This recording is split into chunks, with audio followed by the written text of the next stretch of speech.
una parte que es muy importante y como ya lo había mencionado en sesiones anteriores, es la lectura crítica tanto en química, física, biología, como en lo que es toda la prueba. Entonces, el día de hoy vamos a enfocarnos principalmente en la parte de ciencias naturales, en especial en biología. Esta es la única materia que nos falta, entonces debemos empezar por allí, ya que en biología pasa algo muy curioso, y es que gran parte de los temas que nosotros vemos en la prueba, los temas que nos presentan, muchos de ellos no los vimos en el colegio, o si los vimos fue cuestión de hace muchos años, de haría que 3, 4 años que los vimos. Entonces, cuando llegamos a la prueba, pues ya se nos olvidó prácticamente todo. Pero ¿qué sucede? En la prueba, más o menos un 40% de lo que se está evaluando no es usted qué tanto memorizó, no es usted cuántas fórmulas se sabe, cuántos conceptos se sabe, sino que el ICFES lo premia si usted sabe interpretar y sabe usar la información que le están mostrando. Entonces, prácticamente usted puede contestar una pregunta y que le quede bien sin siquiera usted haber visto ese tema antes. Entonces, ¿a qué voy con esto? Debemos fortalecer en gran medida la lectura crítica. No importa si es ciencias naturales, no importa si es para matemáticas, si es para sociales, para lo que sea. La clave del ICFES está en tener una buena agilidad mental, saber interpretar, porque no lo digo, más o menos el 40% de la prueba es usted que también interpreta la información que le están mostrando. Pero, ¿qué tipo de información es la que le muestra?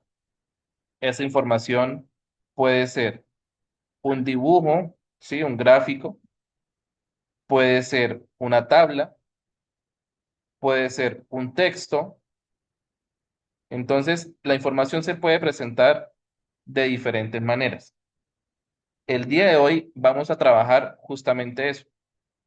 En la parte de ciencias naturales, cómo nos muestran la información, cómo podemos interpretarla y a partir de ello, cómo contestamos las preguntas. Para esto solamente ustedes necesitan una buena comprensión lectora y además de esto, utilizar la lógica. No sé si ustedes se acuerdan de la primera clase que tuvimos en donde les preguntaba la diferencia de calor y temperatura o de masa y peso. Son palabras que son muy parecidas, pero pues que tienen un significado diferente. Y que ustedes cuando vayan a presentar la prueba deben aplicar la lógica pues para poder contestar bien. Dicho esto, vamos a comenzar la clase. Ya les comparto pantalla.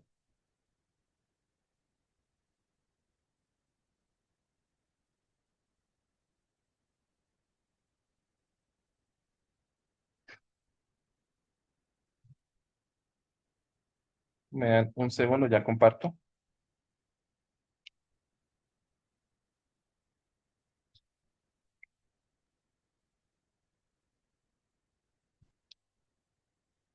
Por otro lado, quiero saber cómo les ha ido con la aplicación. Yo pues la verdad he notado que el desempeño pues de algunos ha sido muy bueno, han estado muy juiciosos, pero otros ni siquiera han hecho el examen diagnóstico. Es muy importante que hagan esta prueba porque pues si ustedes no la hacen, no saben cuál fue su punto de partida, no saben qué tanto avanzaron, no saben qué también lo hicieron. ¿Listo? Entonces les recuerdo, por favor, hagan por favor el simulacro, el diagnóstico, sí, el primero que empiezan. Hay otros dos simulacros que están ahí montados ya disponibles para que los hagan, los módulos. Y si usted digamos, no es de los que le gusta sentarse horas a estudiar, sino que le gusta ya poquito, pues todos los días hay una trivia de 10 preguntas diarias para que usted entre, conteste, practique. Muchas veces el ICFES repite algunas de las preguntas. Puede que le cambien algún datico, pero si usted ya la vio antes, ya sabe cómo se hace, la puede reconocer y puede aprovechar mejor el tiempo. Entonces ahí les dejo como esa recomendación para que la tengan en cuenta. Bien, entonces vamos a trabajar lectura crítica en ciencias naturales. Entonces, en las ciencias naturales, como ya les comentaba, gran parte de ella es la interpretación. Entonces, el trabajo de ustedes no es memorizar datos de la clase, sino leer bien la información que le están presentando. Entonces, aquí hay un ejemplo de una tabla. Puede ser información en tablas, información en gráficos, información en textos. Entonces, mire, como les decía, es el 40% en ciencias naturales, que evalúa la competencia de interpretación. Es importante que ustedes no traten de memorizar.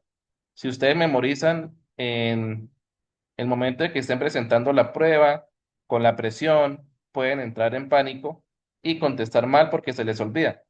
Entonces, no memoricen, no se aprendan toda memoria, sino aprendan a leer y a interpretar. Que con esto les puede presentar la pregunta que sea y ustedes van a poder contestarla bien.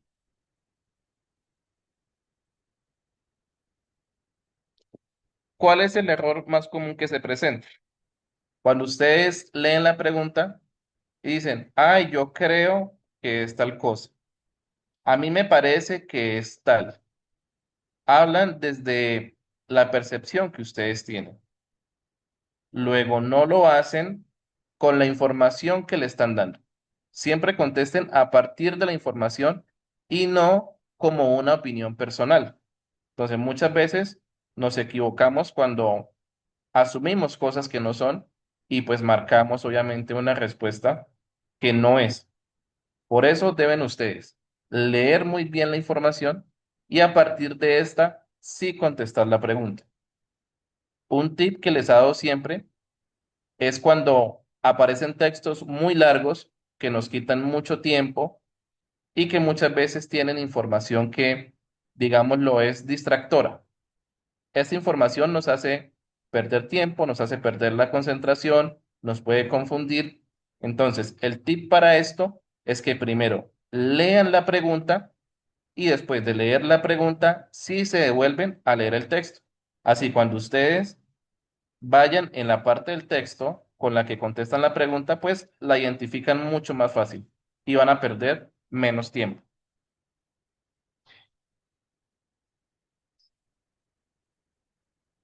Entonces, hay un método que se llama el método BHC. BHC es variables, hipótesis y conclusión. Y bueno, ¿qué es una variable? Variables hay dos tipos. Hay una variable que es independiente y hay una variable que es dependiente.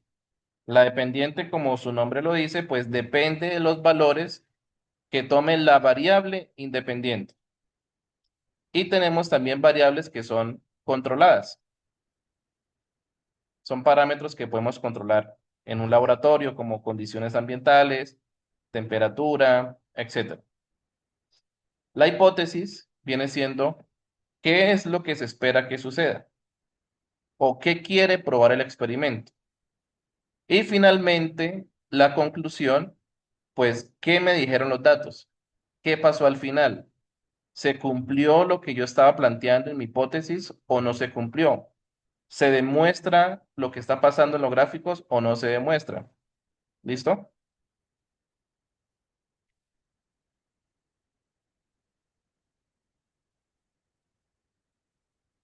Entonces, cuando ustedes vean las preguntas, identifiquen cuáles son las variables y qué tipo de variable es. Ese es el primer paso, lo que ustedes deben tener ahí súper claro. Entonces, si es independiente, si es dependiente o si es una variable que es controlada. Luego, la hipótesis o las ideas principales. ¿Qué se espera que suceda? Y finalmente, los datos o los resultados que me están diciendo.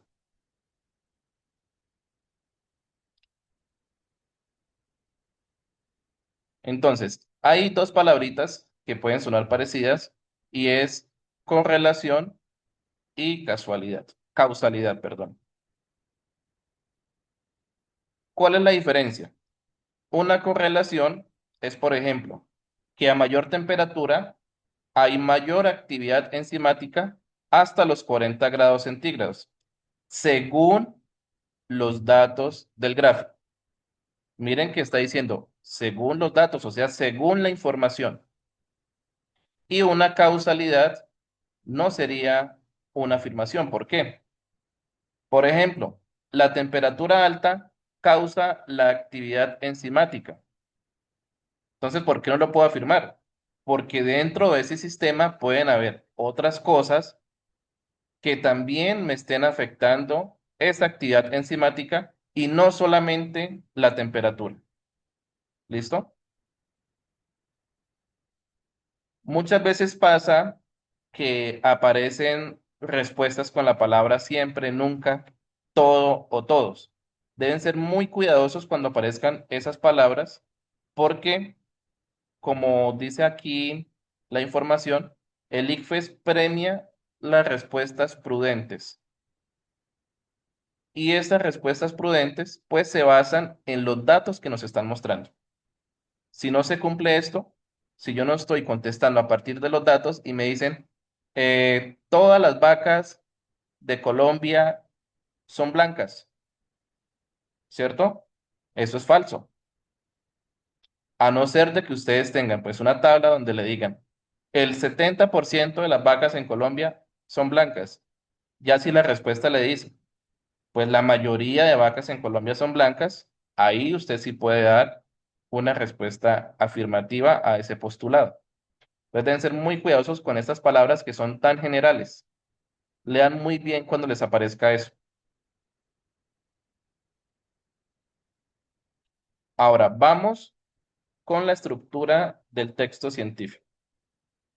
Entonces, nuevamente con lo de las variables. Voy a ser un poco cansón el día de hoy con estos conceptos, pero es sumamente importante que ustedes los tengan muy claros. Ahorita vamos a hacer unos ejercicios sobre eso.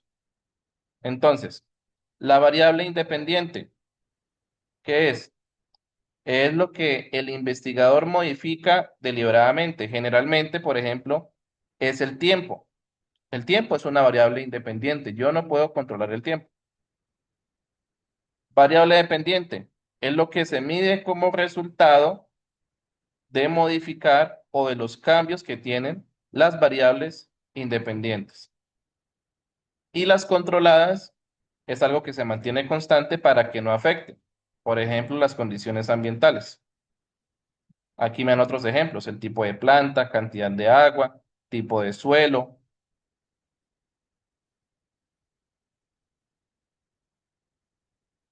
Entonces, vamos a identificar las partes en ese pequeño texto que nos muestra. Dice, un biólogo quería saber cómo afecta el pH al crecimiento de bacterias. Entonces, ¿esto qué es? El problema. ¿Cómo afecta el pH al crecimiento de bacterias? ¿Qué efectos tiene? Ese sería el problema que se está planteando. Propuso que las bacterias crecerían más en pH neutro, que es 7, que en pH ácido. Ahí él ya está planteando una idea y esto viene siendo pues la hipótesis. Esa hipótesis que él plantea es que el pH neutro favorece más el crecimiento de las bacterias. Luego dice, cultivó E. coli. E. coli es una bacteria en 4 medios con pH de 5, 6, 7 y 8 durante 48 horas. Entonces ahí me están diciendo qué fue lo que hizo. Luego eso sería la metodología. ¿Qué metodología usó? Pues utilizó 4 medios con diferentes pHs durante 48 horas. Luego dice, obtuvo más colonias en pH de 7, 850, y menos en pH de 5, 120. ¿Esto qué quiere decir? Pues que son los resultados. Me está diciendo qué pasó en cada uno de esos cultivos. y luego dice, concluyó que el pH neutro favorece el crecimiento de E. coli.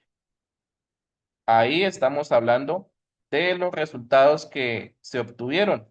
Pues miren que en pH 7 fueron 850, fueron pues el valor más alto de todos. Por eso él puede concluir de que en un pH de 7 pues se favorecen ese crecimiento del cultivo de bacterias. Generalmente las preguntas que les van a mostrar tienen estructuras como estas. Y las preguntas que le pueden hacer es, ¿cuál es la hipótesis de, de ese texto? ¿O cuál es el problema? ¿O qué se puede concluir? Esas son muy comunes. Les dan la información, la tablita, y les dan una serie de conclusiones y ustedes escogen cuál es la que mejor se acomoda.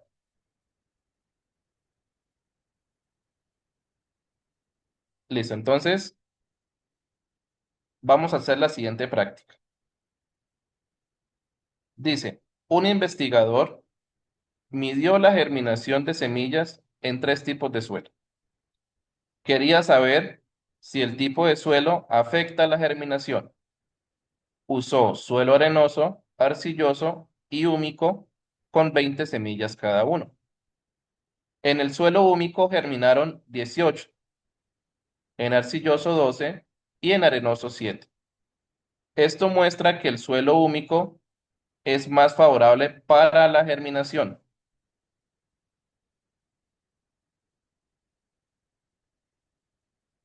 Entonces, bueno, aquí ya estaba solucionado.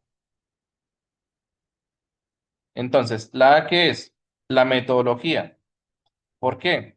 Él me está diciendo cómo hace el experimento, qué procedimiento, pues va a seguir. Él, ¿qué es lo que hace? Pues va a medir la germinación, de cuántas semillas y en dónde. ¿Listo? El problema, pues quiere saber cómo el tipo de suelo afecta la germinación de esas semillas.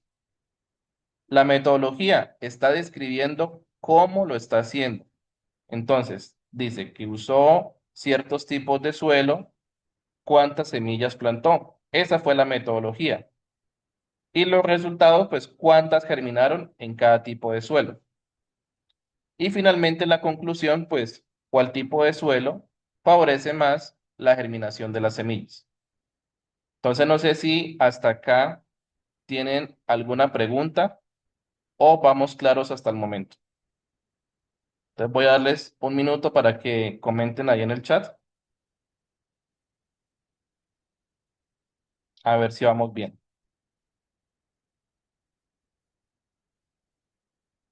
Por aquí dice Pancracio.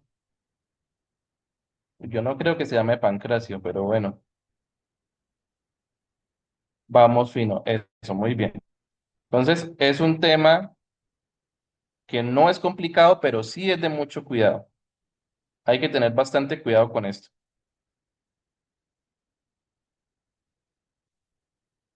Entonces, continuamos.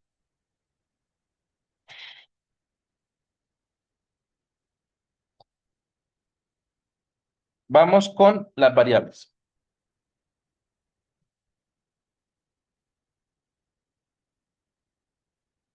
Entonces, acá en las variables tenemos variable independiente, es lo que el investigador decide cambiar. Y ojo con esto, por favor, anótenlo o ténganlo ahí muy presente. La variable independiente es la que está en el eje X. Anótenlo ahí en su cuaderno de Predicfe, no sé si tienen. Espero que sí. Eso es muy importante. En los gráficos, la variable independiente generalmente, ojo, generalmente, no es que siempre pase, pero generalmente está en el eje X. ¿Cuál es el eje X? Pues el que es horizontal. Ahora, bueno, puede pasar que alguien no sepa qué es horizontal. Horizontal es esto,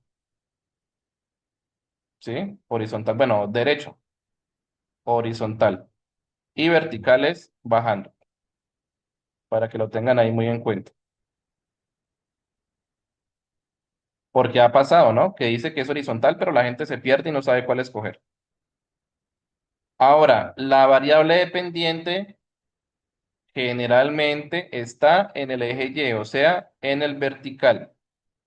Eso, por favor, anótenlo también. La variable dependiente está en el eje vertical. Y pues es lo que se mide como un resultado. ¿Listo? Entonces los resultados o lo que se obtuvo, ustedes lo van a mirar en el eje Y. ¿Cómo se hace? Pues a partir de los valores que hayan en X, ¿qué valores tengo en el eje Y? Y finalmente, las controladas, pues va a ser todo lo que el profesor, el científico o la persona que hace el experimento, pues mantiene iguales, mantiene controladas o constantes, para que eso no afecte el resultado del experimento.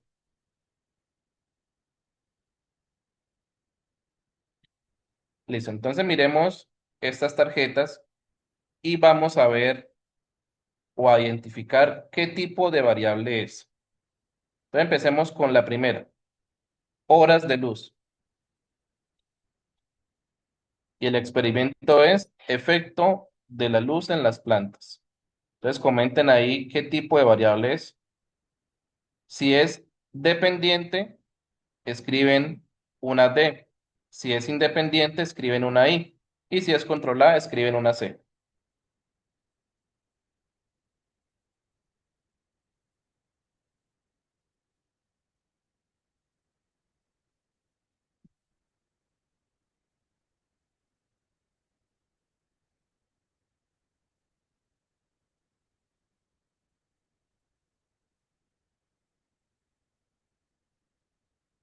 Bueno, veo que hay muchos que están colocando la D.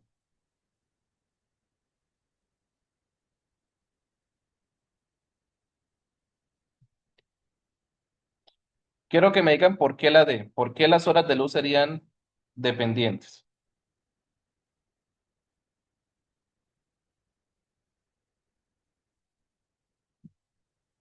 A ver, alguien que quiera participar y abrir el micrófono. Por ahí dice que dependen del tiempo. ¿Qué opinan los demás? Quiero que participen.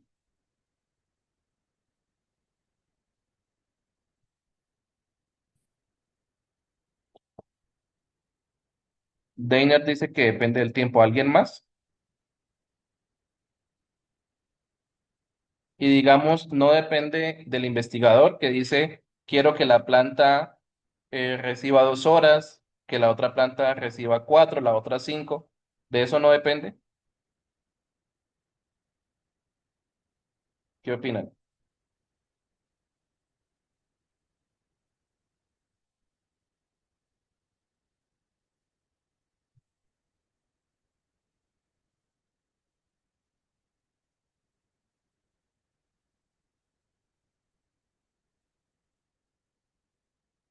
A ver, ¿alguien más?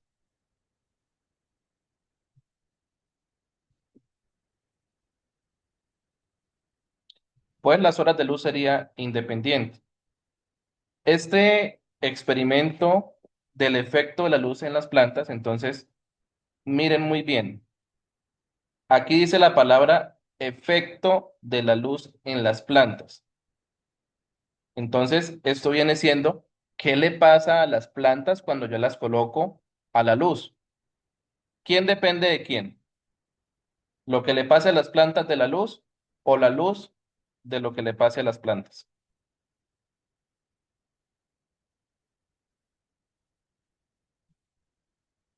Elian dice que controladas.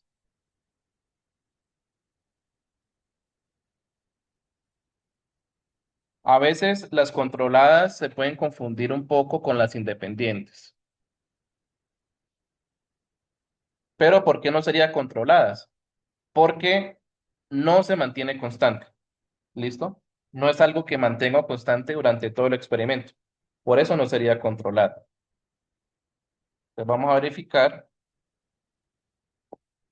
y efectivamente sería independiente. Ahora, la altura de la planta. ¿En qué experimento? en el experimento del efecto de la luz en plantas. Entonces, la altura de la planta, ¿qué será?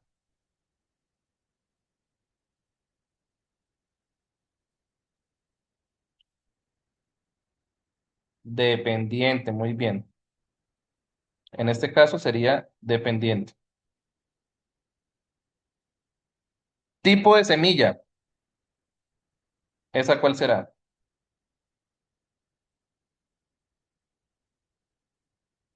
Tipo de semilla.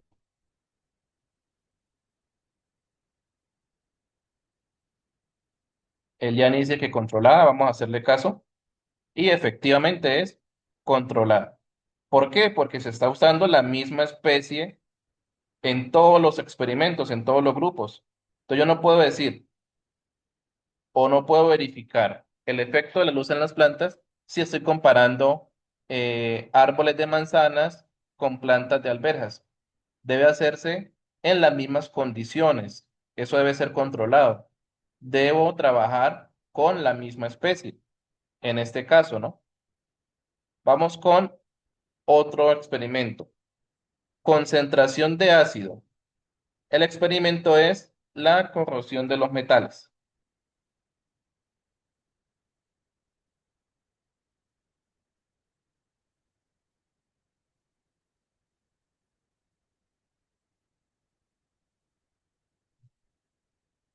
Por ahí dicen que independiente. ¿Por qué independiente? Argumentenme eso. ¿Por qué es independiente?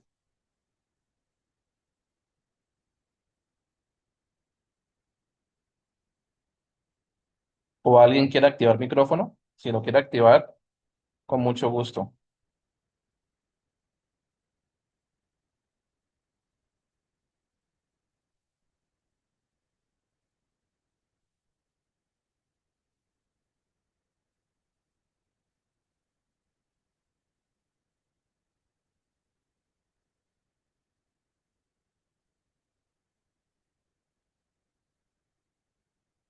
Eliane pregunta, ¿qué es corrosión? Bueno, en términos sencillos, imagínense que ustedes tienen una varilla y la dejan, digamos, al sereno por la noche, la dejan afuera.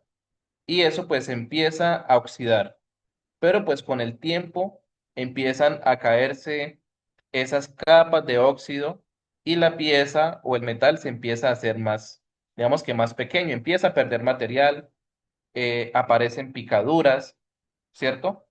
Entonces, la corrosión pues viene siendo un efecto de la oxidación o pueden haber, en el caso de los ácidos, que los ácidos, digamos que consumen el metal, ¿vale? Eso sería. ¿Alguna otra pregunta? O si no quedó muy clara, pues la explico de nuevo. Sí, básicamente esa palabra podemos como relacionarla con un deterioro, ¿sí? De piezas metálicas.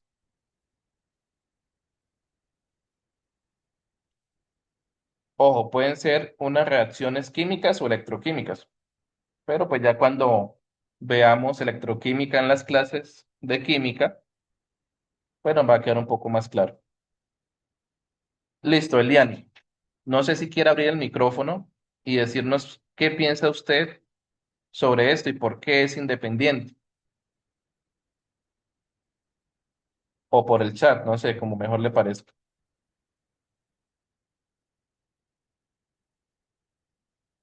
Bueno, hoy no veo a Mary Jane, ¿qué pasaría? Toca ponerle falla. ¿O es que ustedes le están haciendo bullying acá en las clases?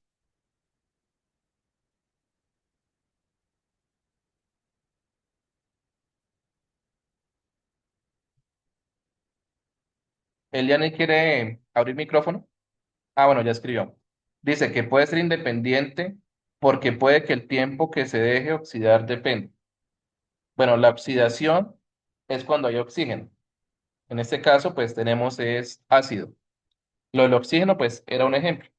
Veamos la corrosión, como lo dije, como un deterioro de los materiales, principalmente, pues. materiales metálicos.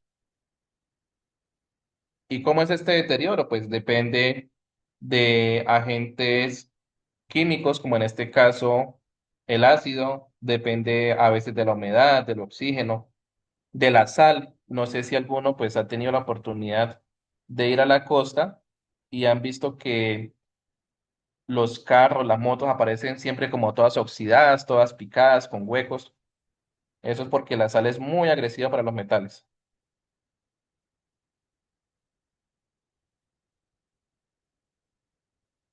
Carlos Ibáñez dice que el deterioro depende del ambiente.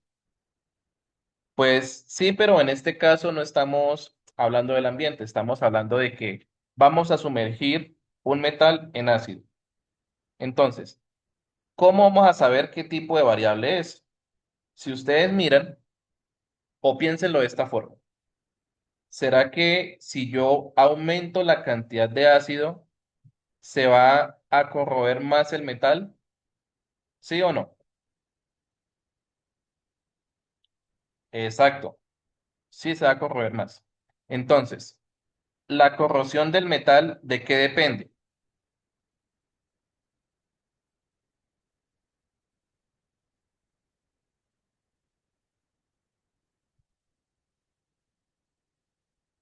De la cantidad de ácido. Muy bien, Iván. Entonces, si depende de la cantidad de ácido, excelente, Fabián. Si depende de la cantidad de ácido, quiere decir que está dependiendo de una variable que es independiente. ¿Listo? ¿Les quedó claro? Deben ver eso. ¿Qué depende de qué? Si hay algo que no depende de nada, pues es la independiente. Y si la otra depende de otra, pues esa sería la dependiente. Ahora, masa perdida del metal. ¿Esa cuál será?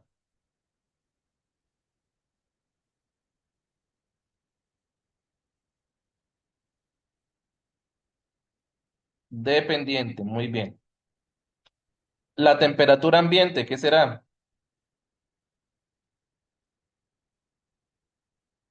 Muy bien, Marisol. Sería controlada.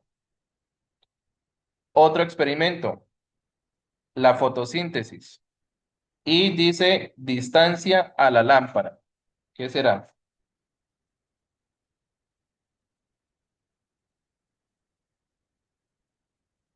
Muy bien, Sharik, Darcy, Pancracio,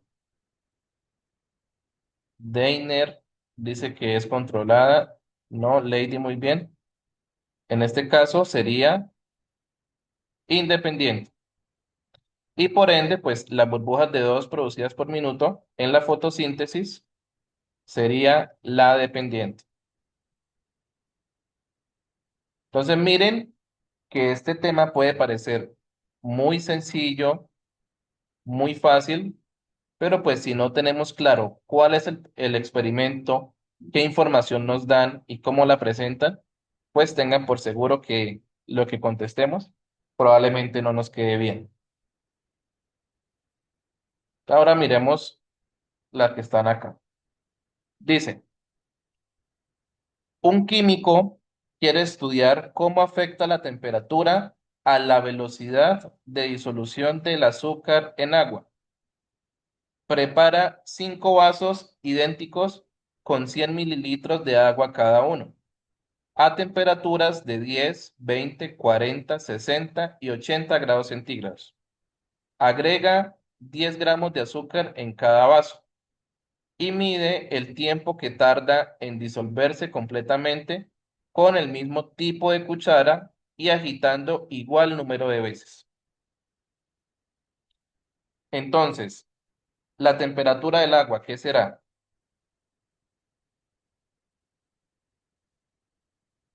Entonces voy a dejarlos 2 minuticos que las lean cada una de ellas y las clasifiquen. Entonces 2 minuticos cada uno, ahí en su mente, en su casita.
Listo, por aquí dicen que la temperatura es independiente. Miren las demás.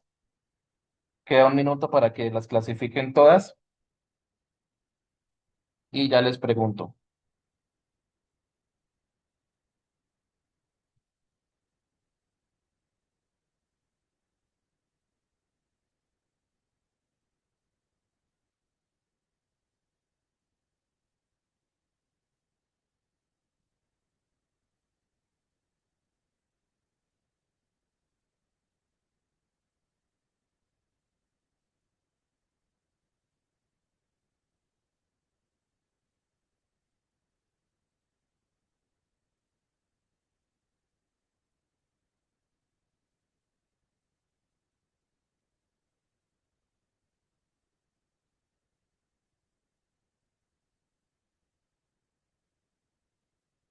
Listo, por aquí me dijeron que la temperatura del agua era independiente.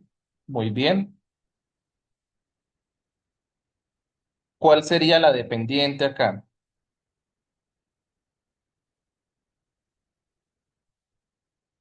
Ya dijimos que la temperatura era independiente, la dependiente será, dice Pancracio que es la tercera. Iván también dice que es la tercera. Eliani dice que es cantidad de azúcar controlada.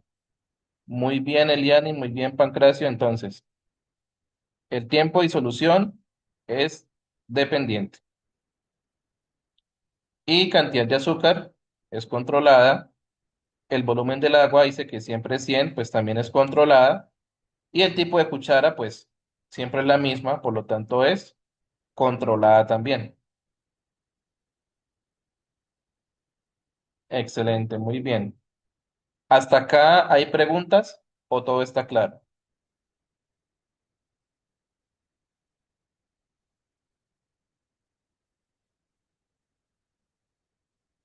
Todo claro, perfecto, muy bien. Entonces continuemos a hipótesis. Hay unas palabritas que sí debemos tener muy presentes y son términos como por ejemplo la ósmosis, la difusión, el ATP, enzima, sustrato, fotosíntesis, la respiración celular, mitosis y meiosis. Entonces, ósmosis es el movimiento a través de una membrana. Difusión es cuando va de mayor a menor concentración. ATP es energía celular. Enzima es una proteína que acelera reacciones químicas o las puede hacer más lentas. ¿Listo? Para que lo tengan en cuenta. Puede acelerarlas o puede hacerlas más lentas. El sustrato es una molécula sobre la cual actúa una enzima. La fotosíntesis es el proceso por el cual la planta produce su energía.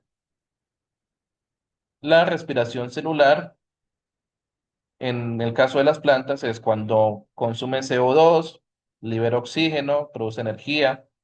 Sí, tiene que ver con la fotosíntesis. La mitosis y meiosis son procesos de división celular. Pues son palabritas, así que sí es mejor que sepamos qué significan. Y bueno, para que lo tengan en cuenta y que se acuerden, la hipótesis es algo como, creo que esto es así porque tal cosa, ¿sí? Debe haber una explicación.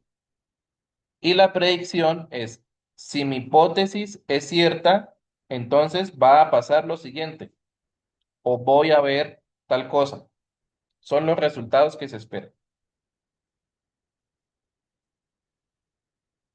Otros términos que deben conocer: ecosistema, nicho ecológico, cadena trófica, simbiosis, mutualismo, parasitismo, selección natural, adaptación.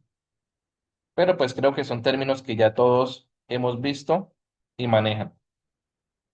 Voy a tratar de acelerar un poquito para que alcancemos a ver también la parte de química y la parte de física también. Entonces tenemos la siguiente hipótesis. Debemos completar con unas palabras. Entonces acá en la primera, variable independiente, ¿qué escribo ahí? ¿Cuál sería la variable independiente en esa hipótesis?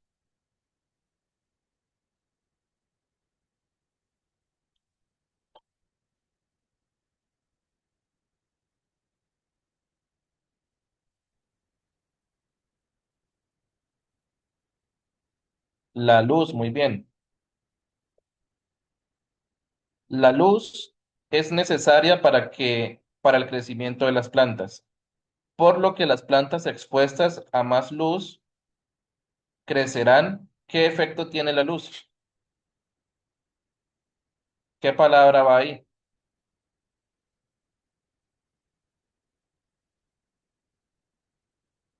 Más. Dice Deiner, más. Eliani, muy bien, Eliani. Entonces, crecerán más que las expuestas a menos luz. Luego dice, el grupo control serán las plantas sin.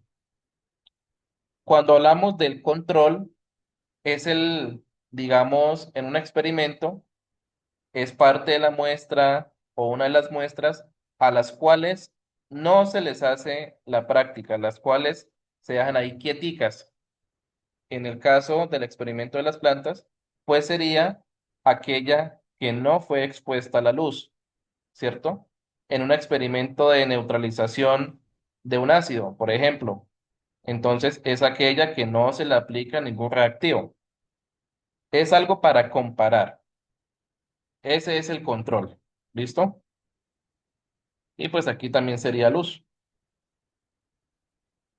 Listo, aquí nos quedó súper bien.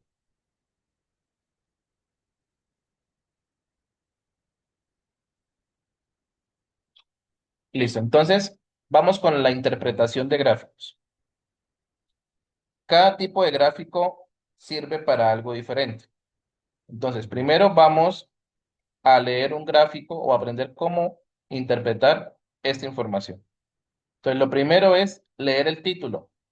¿De qué trata o de qué me están hablando en ese gráfico? Como segundo paso, identificar los ejes. ¿Qué hay en el eje X? ¿Qué hay en el eje Y? Mirar las unidades. Esto es muy importante. Es tanto importante el valor como las unidades. Entonces, no ignoren esto. Las unidades son muy importantes. Como tercer paso, hay que analizar la forma de ese gráfico. Si sube, si baja, si es constante, si hay picos, dónde cambia la tendencia. Sí, mirar cuál es el comportamiento de esa línea, de ese gráfico. Y finalmente, leer los valores clave.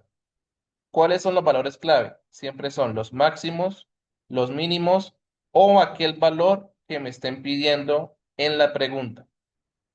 Siguiendo estos pasos, no nos vamos a equivocar en la interpretación de gráficos.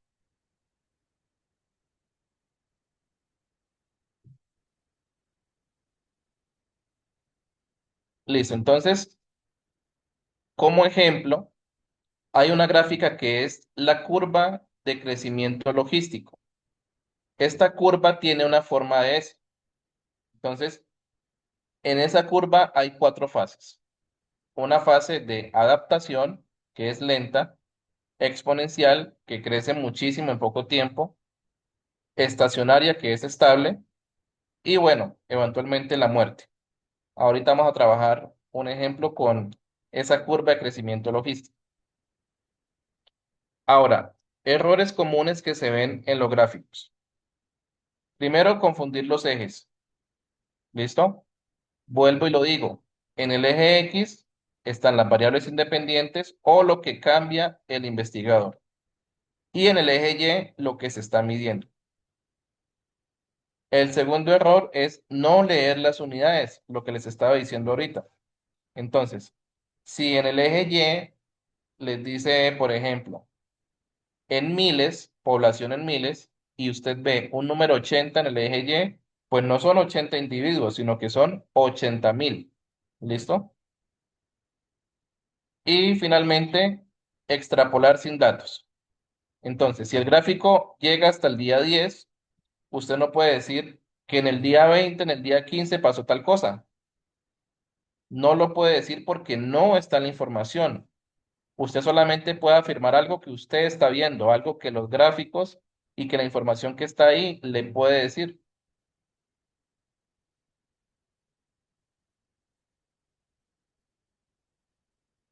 Ahora, otro tipo de información que nos pueden mostrar son las tablas.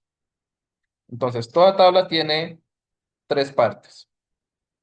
Tiene los encabezados, que son las variables que se midieron. Entonces, en este caso, pues una variable es la distancia a la lámpara y la otra variable, que es la dependiente, es las burbujas en 5 minutos. Entonces, esta primera fila siempre me dice cuáles son las variables que se midieron. También tiene columnas. Entonces, en este caso, esta primera columna, pues tiene los datos de esta variable, que es la distancia de la lámpara. Y las filas, lo que me dice es, a este valor con este valor de esta variable independiente, ¿qué pasó? Entonces, con una distancia de la lámpara de 10 centímetros, se produjeron 45 burbujas en 5 minutos. ¿Listo? Son como las parejitas. A 20 centímetros, ¿qué pasó? A 30 centímetros, ¿qué pasó? A 40, ¿qué pasó? Y las columnas, pues son los datos de solamente esa variable. No sé si esta parte les quedó clara. ¿Me confirman, por favor?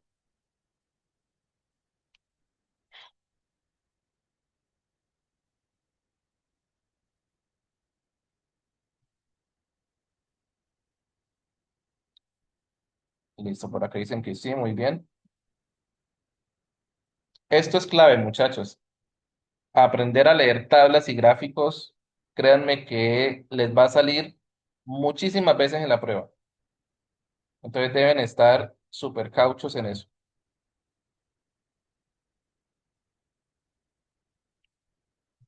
Ah, bueno, aquí está lo que les decía. Variable independiente, ¿qué se está variando? Sí, la distancia de la lámpara. Variable dependiente, ¿qué se está midiendo? Pues las burbujas en 5 minutos. La tendencia, ¿cómo está variando? A mayor distancia, menor producción de burbujas. Eso es lo que yo puedo determinar de acá. Miren que la distancia está aumentando, pero la cantidad de burbujas va disminuyendo. ¿Listo? ¿Qué podemos concluir de ahí? Pues que a mayor distancia, menor va a ser la cantidad de burbujas. Puede ser, ¿cierto? O como nos muestran acá, ¿qué estamos demostrando? Que la luz es necesaria para la fotosíntesis. Entre más cerca, pues va a haber más luz, o sea, más burbujas de CO2, que es justamente lo que les estaba diciendo. A menor distancia, menor producción de burbujas de oxígeno. Ahora, hay tablas que nos muestran también promedios. ¿Listo? Entonces, en este caso tenemos el tratamiento que se aplicó, tres tipos de planta y cuál fue el promedio, que en este caso creo que es la altura. Entonces, el control, acordémonos que es el que no se le hace nada, el que se deja ahí quietico. Para este caso es el que no se le aplicó fertilizante. Entonces, la planta uno creció 12, la planta 2 creció 11 y la planta 3 creció 12 más uno. ¿Cuál es el promedio de altura? 12 centímetros. Luego utilizaron un fertilizante A. Entonces, en la planta uno creció 18, la planta 2 20 y la 3 19. El promedio 19. Con un fertilizante B también vemos las alturas y un fertilizante C que en promedio nos dio 23 centímetros. Entonces, ¿para qué utilizamos varias plantas? ¿Qué se les viene a la cabeza? ¿Qué piensan ustedes? ¿Por qué utilizamos tres plantas y no una sola? ¿O qué pasaría si utilizara 100 plantas, por ejemplo? Dice para tener más posibilidades. No, Fabián. Si yo utilizo muchas plantas, digamos lo que mi muestra es mucho más representativa y podría saber o acercarme más al valor del crecimiento. Digamos que me acerco más al valor real. Miren que aquí tengo poquitas, entonces se ve más la variación. Sí, algo así como llegar a una conclusión más clara. Entre más tome, entre más valores tome, entre más plantas utilice, pues voy a tener, digamos que, un valor más confiable. Es como si yo tomara a un hombre que le pusieron cachos y le preguntara, oiga, manito, ¿usted piensa que las mujeres son infieles? Pues él va a decir que sí, ¿cierto? Y después si le pregunto a otro, pues él me va a decir que no. Hay más variación. En cambio, si le pregunto a 200 personas, a 1 millón de personas, pues ya me voy acercando más a una respuesta como tal. Puedo mirar mejor la tendencia también. ¿Listo? Bien, entonces vamos con esta actividad. A partir de la información de esta tabla, dice, ¿qué antibiótico es más efectivo contra la bacteria B?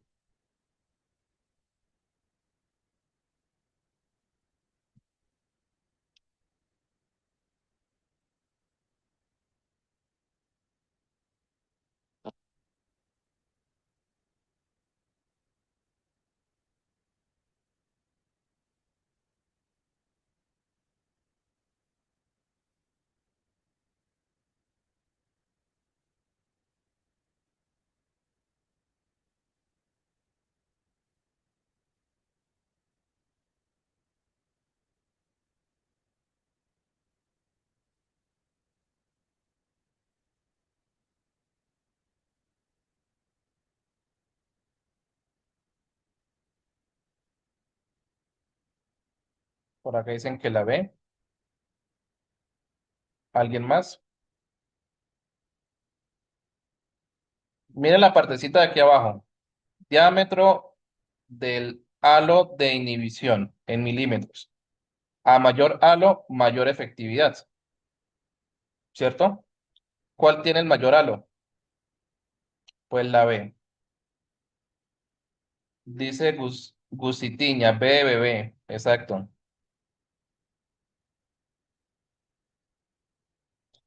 Según la tabla, ¿qué bacteria parece ser resistente a la penicilina?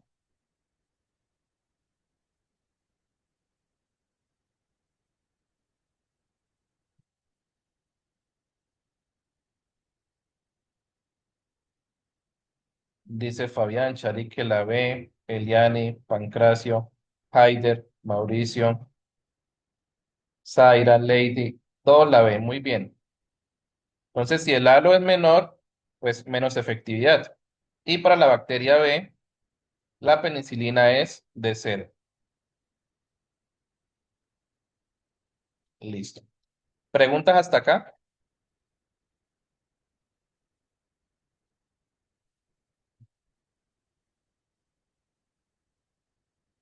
Este tema es bastante interesante. A mí la verdad me da a veces hasta miedo y pues nosotros mismos somos culpables de que ahorita haya tanta resistencia a los medicamentos por muchas bacterias, hongos, bueno, microorganismos. Y eso pasa porque la gente se automedica y no lleva bien los tratamientos. Entonces, digamos, a mí me dio un dolor de garganta súper fuerte y fui y me compré unas pastillas o me mandé inyectar o tal cosa y listo, me pasó. Pero después me vuelve a dar y aplico ese mismo método de medicación y demás que yo quise hacerme y ya no me sirve igual o no me sirve. No sé si lo han notado. Ay, que antes a mí me servía el Noravir y ahora ya no. Que antes me tocaba tomar amoxicilina y ahorita ya tomo y no me sirve. No sé si alguno ya lo ha visto o le ha pasado, y es que las bacterias van adquiriendo resistencia a esos medicamentos. ¿Qué pasaría en un futuro donde ya no hayan medicamentos que controlen esas enfermedades? Pues pueden volver las pandemias, pandemias como lo fue la peste negra, ¿cierto? El cólera, etcétera. Es un tema bastante interesante.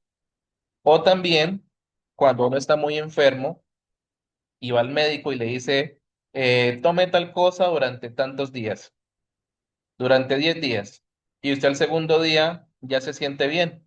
Entonces, no, ya me siento bien, ya dejo de tomar esa vaina porque no me gustan las pastillas. Pero ¿qué pasa? Al usted no seguir el tratamiento como es, ¿qué sucede? Van a haber bacterias o microorganismos que quedaron ahí, digamos que no se murieron por completo y ellos adquirieron esa resistencia al medicamento, ¿sí? Por usted no seguir las indicaciones del médico. Es un tema bastante interesante.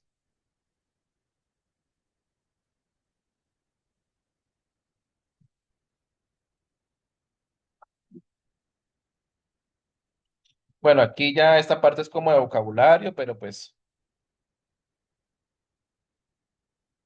vamos a ver acá. Osmosis, ¿qué era? ¿Alguien se acuerda que era osmosis?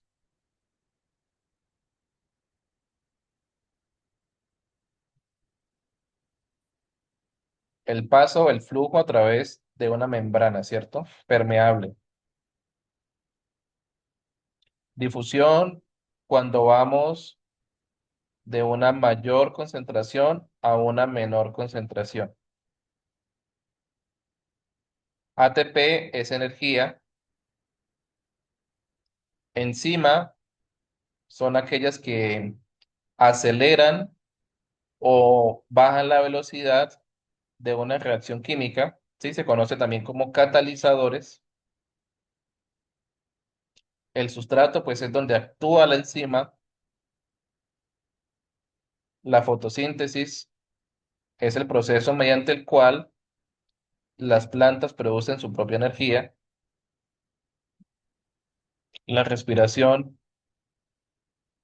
mitosis, división celular. La meiosis también es división celular, pero es para células sexuales como los espermatozoides. La mitosis son para las células, digamos, normalitas, las de la piel, las de los huesos. Sí, esas son por mitosis. Entonces, ecosistema, pues cantidad de seres vivos en un ambiente. Cadena trófica, pues la transferencia de energía.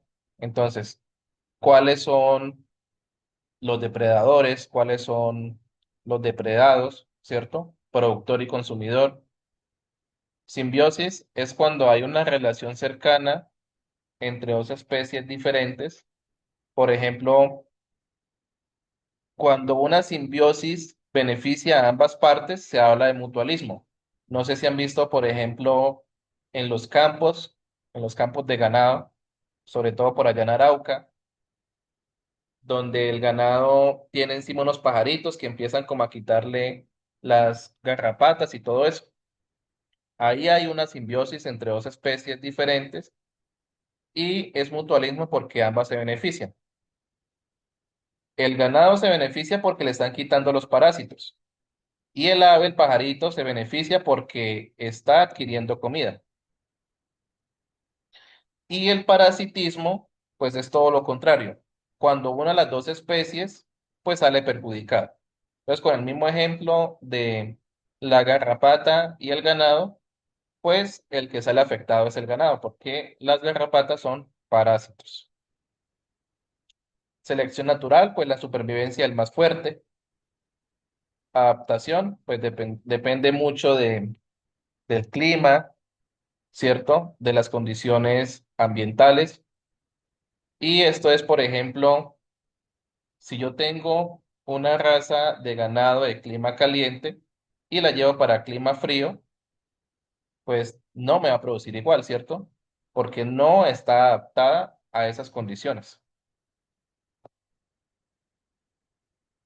Bueno, por aquí dice Gustitiña que esos se llaman chulos. Pues la verdad yo conozco como chulos a los buitres, a los que son carroñeros que se comen los animales muertos. ¿O qué nombre tienen por allá?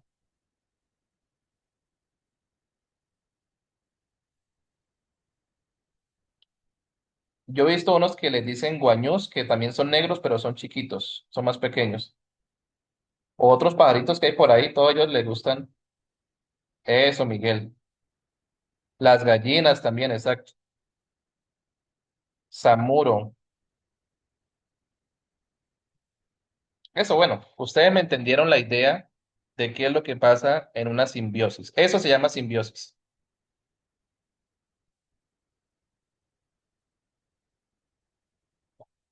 Entonces, de nuevo acá. La ósmosis.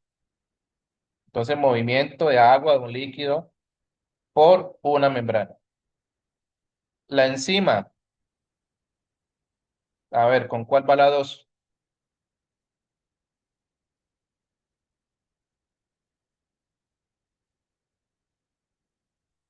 Con la D. Muy bien, Chari. Mutualismo.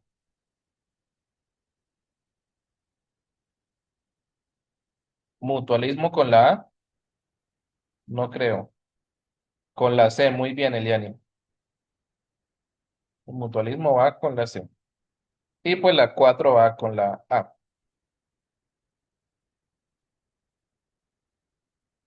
Listo. Ahora vamos con una práctica pequeña de química. Dice, un grupo de estudiantes investigó el efecto de la temperatura sobre la velocidad de reacción entre el ácido clorhídrico y el magnesio metálico. Colocaron cintas de magnesio del mismo tamaño en soluciones de HCl de igual concentración, 1 molar, a diferentes temperaturas. Midieron el tiempo que tardó el magnesio en disolverse completamente. Y aquí nos dan esta tablita. De este experimento, la variable dependiente es, ¿cuál será?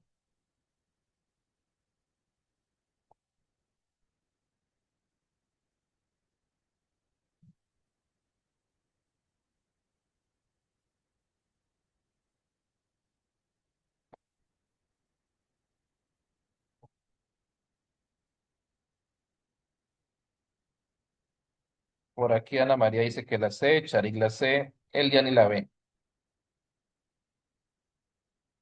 Ojo, variable dependiente.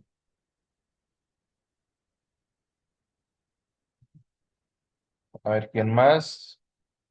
Oppo A54, no sé quién será, pero Zaira dice que la C. Marisol, Andrea, pues efectivamente es la C. ¿Listo? Es dependiente, ojo con esto. ¿Cuál es la dependiente? Entonces, el tiempo de disolución, como se ve acá en la segunda columna, pues depende de los valores que tenga acá la temperatura. ¿Listo? Efectivamente es la C. Vamos con la 2. Según los datos, ¿qué relación existe entre la temperatura y la velocidad de reacción? Vamos a verlo de nuevo. A mayor temperatura, mayor qué.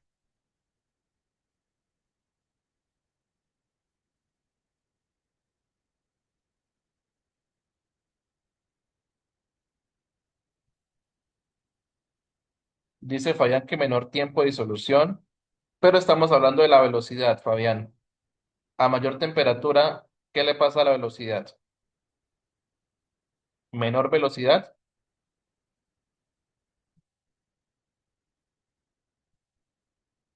disminuye la velocidad, dice Liani.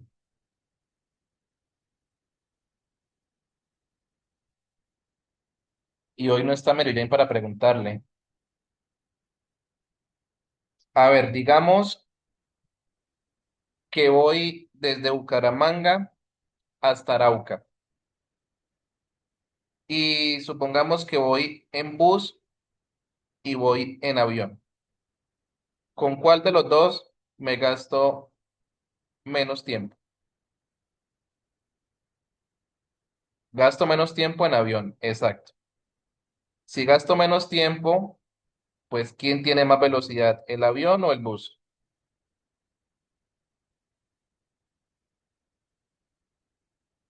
El avión tiene más velocidad, ¿sí o no? ¿Por qué? Porque está gastando menos tiempo. ¿Listo? Entonces, ¿qué puedo contestar acá?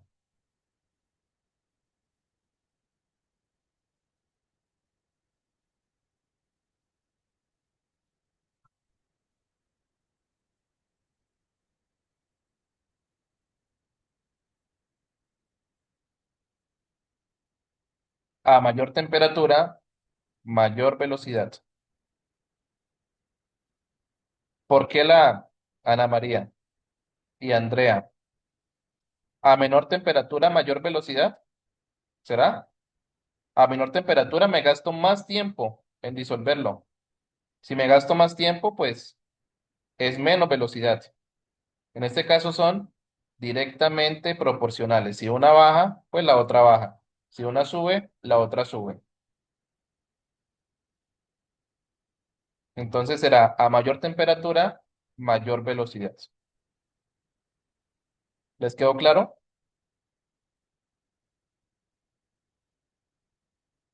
¿Preguntas hasta acá?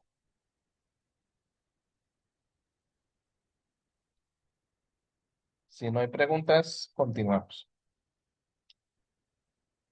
Siguiente. Se investigó el efecto de diferentes sustancias sobre la descomposición del peróxido de hidrógeno, H2O2. Se agregaron cantidades iguales de diferentes sustancias a muestras idénticas de peróxido de hidrógeno y se midió, ay, ¿qué pasó acá? Ya. Y se midió el volumen de oxígeno O2 producido en 60 segundos. Entonces, aquí hay un ejercicio de interpretación de gráficos. El primero, ese que hice sin agregar. ¿Cómo era que se llamaba esa muestra? ¿Qué nombre tenía? ¿Alguien se acuerda?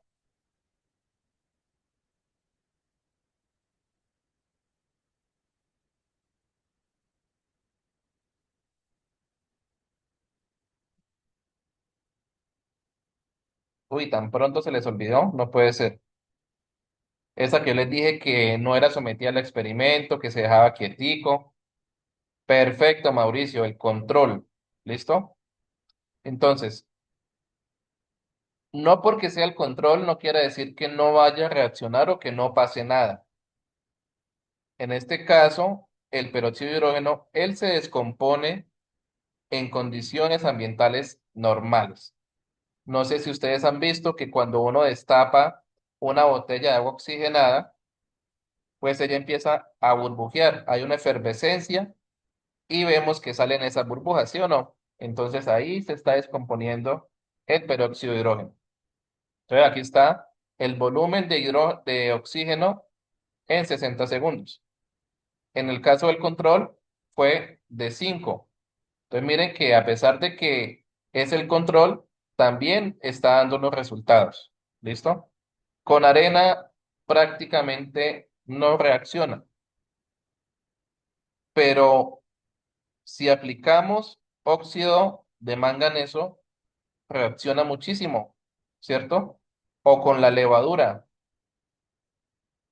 o con la sangre también. Cuando uno se corta y se echa el agua oxigenada, que esa vaina empieza a botar espuma y a hervir. Ahora veamos. ¿Cuál es el grupo control en este experimento?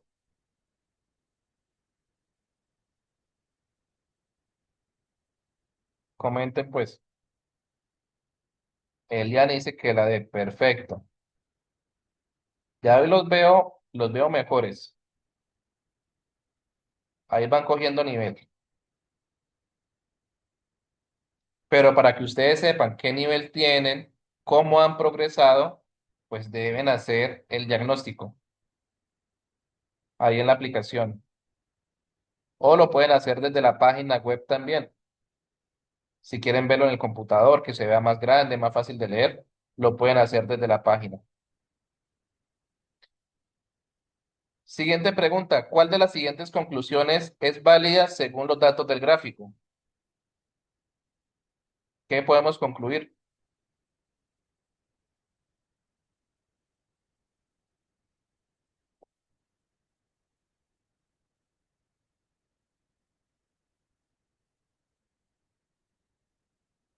Dice Eliani, dos de estas se descartan por usar palabras como siempre, etcétera. Entonces vamos a ver el punto de Eliani que es muy acertado y muy interesante. Pero hay que tener cuidado porque no siempre va a pasar así. Que es una tendencia, sí, pero pues de todas formas debemos leer y asegurarnos. Dice la D, siempre será el mejor catalizador para cualquier reacción química. Eso es totalmente falso. Que en este caso es muy buena, sí, pero aquí no tengo información que me diga que para todas. Entonces, esa descartada, así como dijo Liani, como dice siempre, pues nada que ver. Dice la A, todas las sustancias agregadas son catalizadores eficaces. Entonces, si comparamos la arena con el óxido de manganeso, ¿será que es eficaz?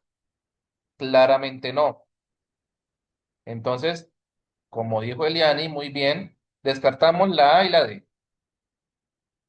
y quedamos con la B y la C.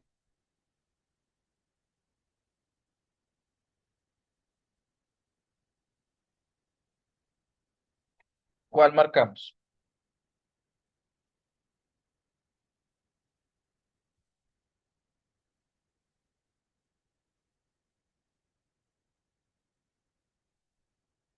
Marisol dice que la B, Fabián dice que la B. Lean bien, se parecen mucho, pero tengan cuidado.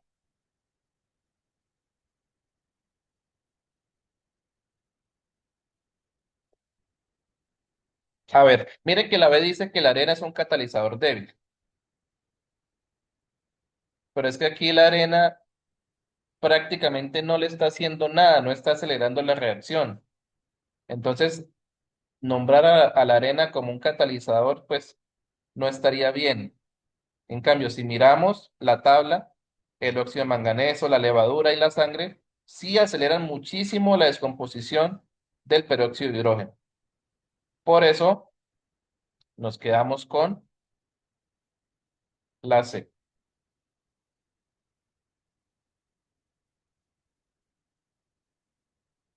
No sé si les quedó claro. Sí, lo que les digo, o sea, la arena no le hace prácticamente nada.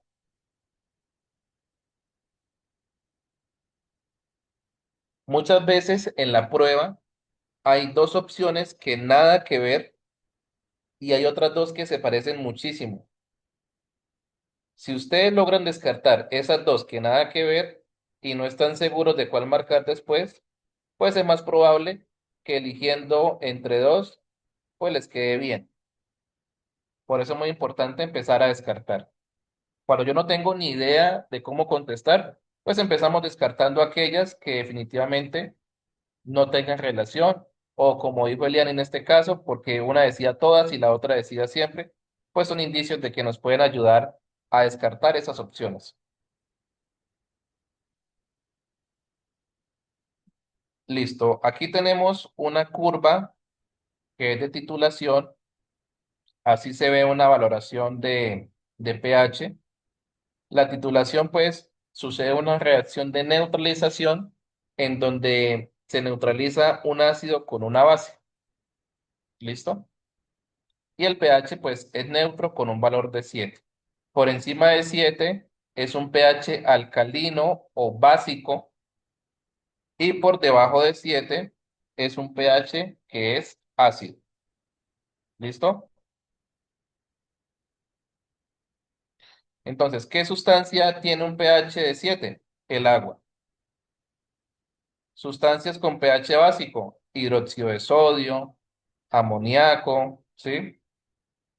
Y todos los que digan ácidos, ácido clorhídrico, la gaseosa, ¿sí? Tienen pHs ácidos.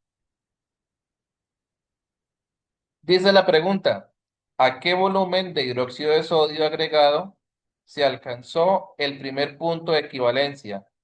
O sea, pH igual a 7. ¿Cuánto hidróxido de sodio se agregó?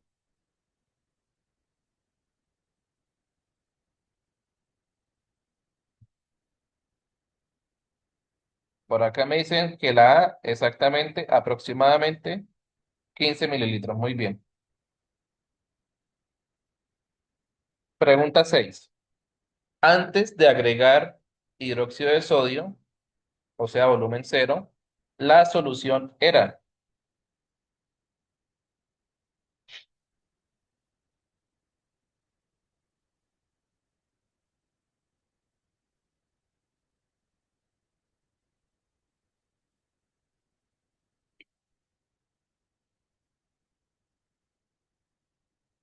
por acá dice Fabián que la B,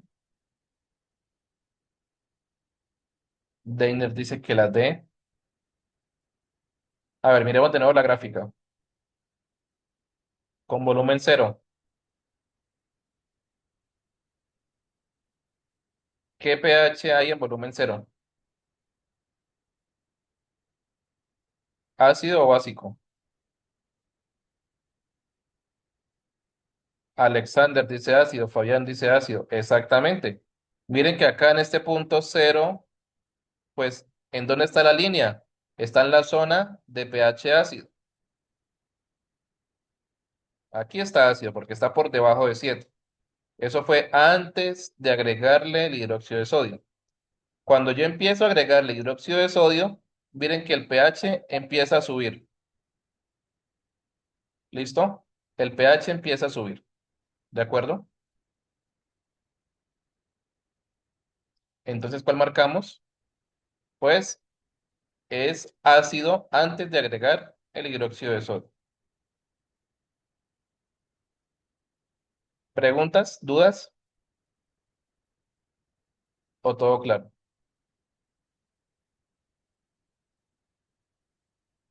Entonces, miren que no es para nada difícil. Es bastante sencillo, pero pues debemos tener como esa pericia al momento de escoger las opciones, al momento de leer la información de los gráficos. Entonces, aunque parezca, digamos, la clase más sencilla de todas, hay que lectura crítica de biología, lectura crítica de química. Puede parecer una clase boba, pero siento yo que es la clase más importante de toda la materia.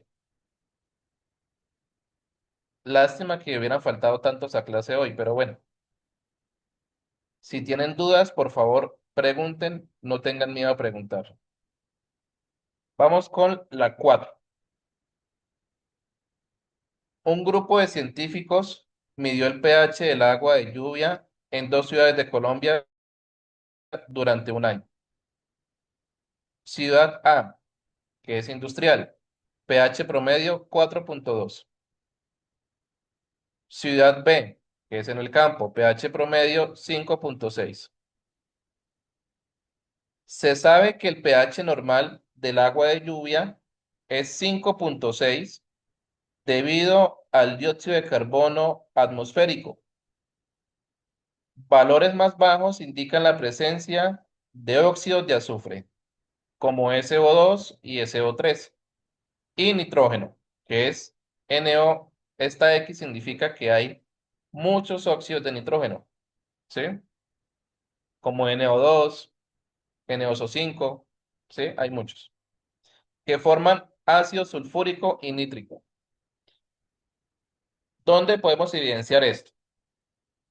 En la parte industrial, por ejemplo, en las caleras, no sé si alguno de ustedes ha tenido la oportunidad de ver donde producen cal o donde hacen procesos de tostación a minerales, minerales como pirita, calcopirita, sí, que son minerales que tienen azufre. Eso se ve más que todo en países como Chile, por ejemplo, Australia. Este proceso de tostación consiste en tomar el mineral, meterlo en un horno y elevar la temperatura por encima de los 900 grados. Cuando esto pasa, se empiezan a liberar estos óxidos de azufre, ¿sí? Este SO2 se empieza a liberar y va a la atmósfera.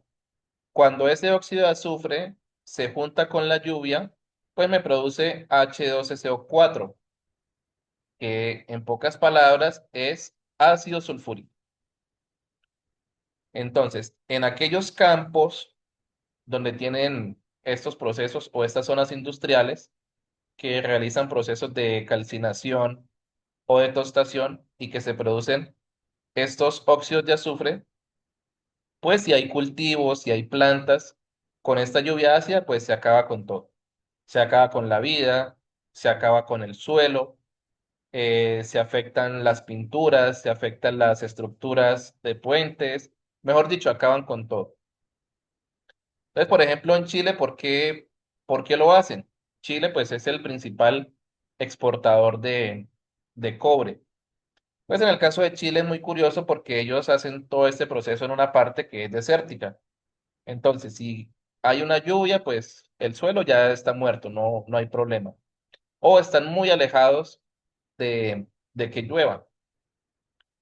Caso contrario de que si se hiciera en Colombia, así como lo plantean hacer, pues sí puede perjudicar bastante a la fauna y a la flora si no se hace de una buena manera. Hablando de eso, ¿ustedes qué opinan sobre la minería? ¿Sí a la minería o no a la minería? Porque esos temas también se tratan en una parte de las ciencias que se llama CTS aquí en el ICFES,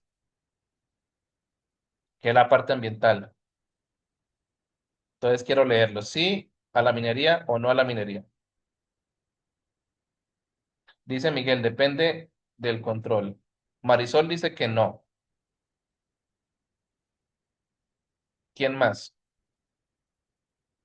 Andrea dice que no. Zaira dice que no. Y todo el mundo dice que no.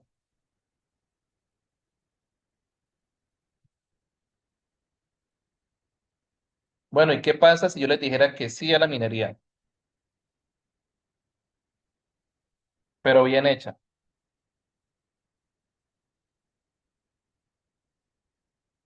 Dice Liani que ambientalmente las explosiones afectan la tierra. Sí, eso es cierto. De hecho, todas las acciones que estamos haciendo, que hacemos, todo tiene una consecuencia ambiental. Todo afecta. Estamos dando esta clase, viendo esta clase, estamos contaminando, estamos afectando, estamos consumiendo energía. Entonces, por ejemplo, las personas que dijeron que no, quiero preguntarles cómo sería la vida sin la minería. ¿Será que tendríamos casas? ¿Tendríamos vehículos? ¿Tendríamos celulares? ¿Tendríamos computadores? No tendríamos nada de eso. Entonces, ¿estarían dispuestos a renunciar a su teléfono, a muchas de las prendas de vestir que vienen del petróleo, por ejemplo, a sus casas? Y van a decir, bueno, pero ¿por qué la casa tiene que ver con la minería? Pues las canteras de donde sacan la caliza y demás para hacer el cemento, las minas de donde sacan el hierro para hacer el acero, el cobre para hacer las instalaciones eléctricas, el litio para fabricar las baterías de los celulares. Entonces, tal vez decirle no a la minería sería tal vez algo como de doble moral, porque decimos que no, pero la necesitamos y no estamos dispuestos a renunciar al estilo de vida que llevamos. Entonces, téngalo por seguro que sí o sí vamos a necesitar de la minería. Y ahorita con este boom de los vehículos eléctricos, pues va a ser peor, porque ¿qué se necesita? Cobre por montones, litio por montones. Entonces cada vez necesitamos más. Pero ¿qué debe pasar? Pues debemos hacerlo responsablemente, buscar la forma de mitigar ese daño ambiental. Y pues ahí está el reto de nosotros, los ingenieros, ustedes que van a ser futuros profesionales en ingeniería, por ejemplo, son casos que debemos solucionar. Entonces yo digo que sí a la minería, pero bien hecha. Si miramos países como Chile, por ejemplo, el norte de Chile tienen un nivel de vida a nivel europeo, buenos salarios, buenos hospitales, buenas escuelas. Entonces un país que no tiene industria, pues está condenado a no progresar. Aún así, pues debemos tener cuidado con cómo llevamos a cabo ese desarrollo industrial. Pero bueno, este tema vamos a trabajarlo más a fondo cuando veamos lo que les dije de CTS. Ahí vamos a hablar de petróleo, vamos a hablar de minería. O si alguien tiene preguntas, con mucho gusto le contesto. Mientras tanto, vamos a continuar con este problema. Dice, un periódico titular dice, las fábricas causan la lluvia ácida. Según los datos presentados, ¿qué conclusión es más válida? Los leo.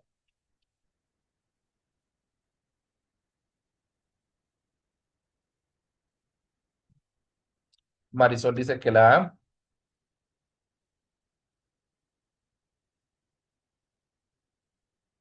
Podemos descartar la C y la D. Ambas las puedo descartar. Y estamos entre la A y la B. Pero la B dice que la zona industrial el pH es bajo. Esto es falso. Entonces nos quedamos. Ah, perdón. Dice, los datos muestran correlación entre la zona industrial y pH bajo. Ajá, las fábricas. Pero se necesitan más experimentos para probar la causalidad. Aquí solamente hicieron dos experimentos, uno en cada ciudad. Vamos con la práctica de física.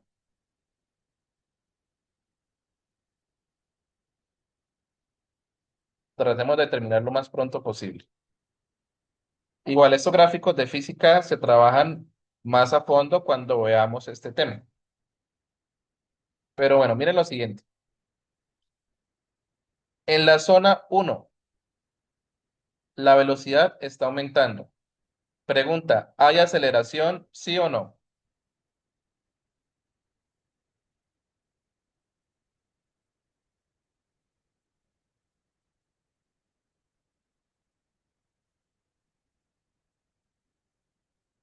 ¿Quién me contesta? En la zona uno, sí hay aceleración. En la zona 2, ¿hay aceleración?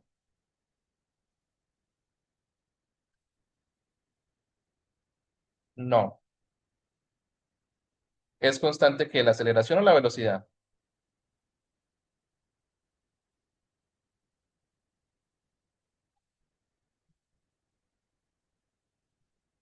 Constante la velocidad.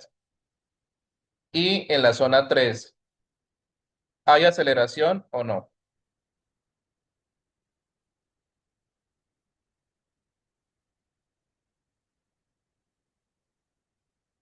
Miguel dice que hay una desaceleración. O sea, es una aceleración, pero negativa, ¿cierto? Entonces, digamos, por decir un nombre ficticio, Fabián Acevedo. Digamos que Fabián Acevedo tiene una moto, se monta su moto y en los primeros 2 minutos va aumentando la velocidad hasta los 100 kilómetros por hora.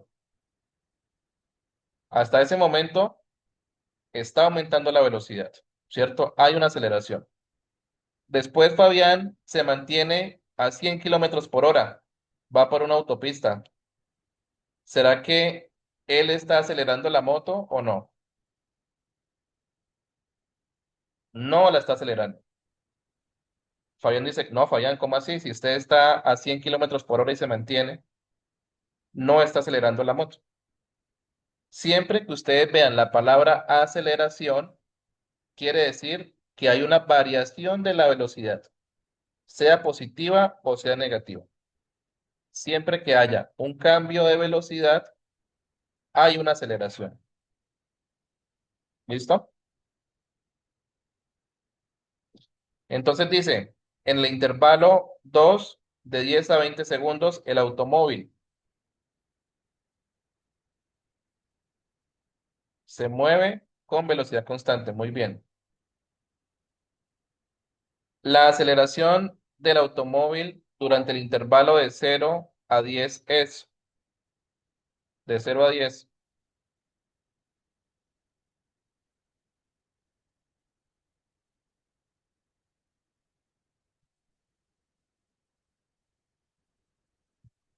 ¿Cuánto será?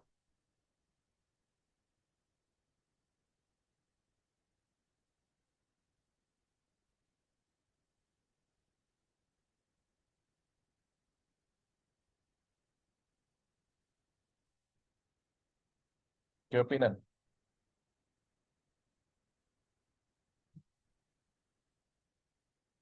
Por acá dicen que la D. Ojo, miren hasta dónde va. De 0 a 10. Si fuera la D, ¿será que automáticamente en el segundo cero llegó a los 20?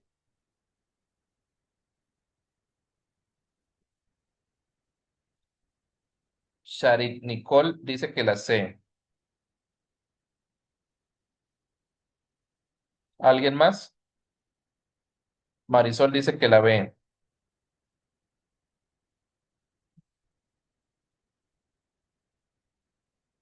Pero miren el tiempo. De 0 a 10.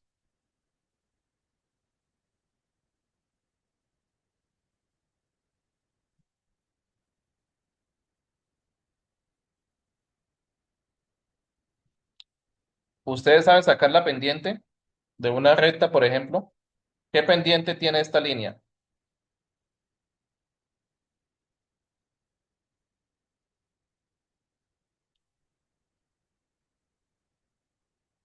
¿Se acuerdan de eso de la pendiente o no? Pancracio no se acuerda. Bueno, voy a acordarle. Entonces la pendiente es M igual al delta de Y sobre el delta de X.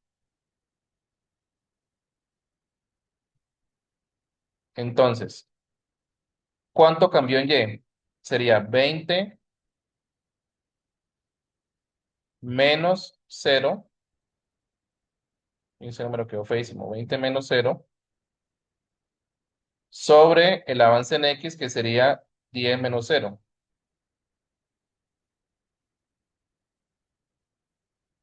Entonces, 20 menos 0, pues 20. 10 menos 0, pues 10. ¿Qué me queda? 20 entre 10. Ya acá se cancela y me queda 2 entre 1. O sea, 2. Cuando usted tiene una gráfica de velocidad contra tiempo, la pendiente es la aceleración. ¿Listo? La pendiente es la aceleración. Y el área bajo la curva, o sea, todo esto, toda esta área, es la distancia que avanzó. ¿Listo? El área bajo la curva es la distancia. Y la pendiente es la aceleración. Ojo, pero en una gráfica de velocidad contra tiempo. ¿Listo? ¿Claros con eso? ¿O hay preguntas?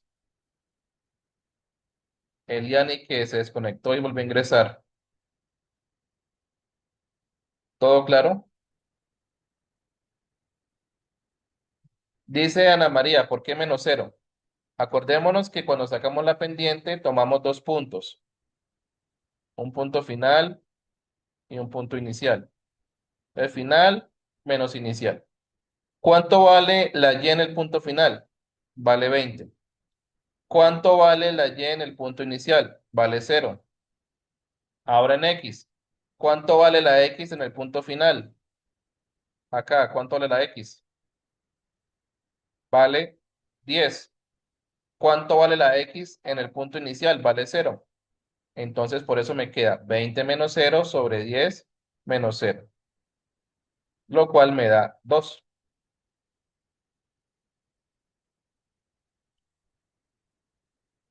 ¿Le quedó claro, Ana María?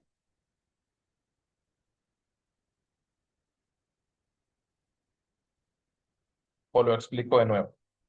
¿Sí le quedó claro? Bueno, cualquier duda que tengan me pueden preguntar.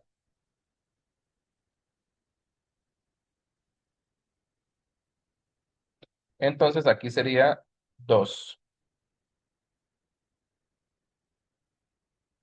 Vamos con otro de dinámica.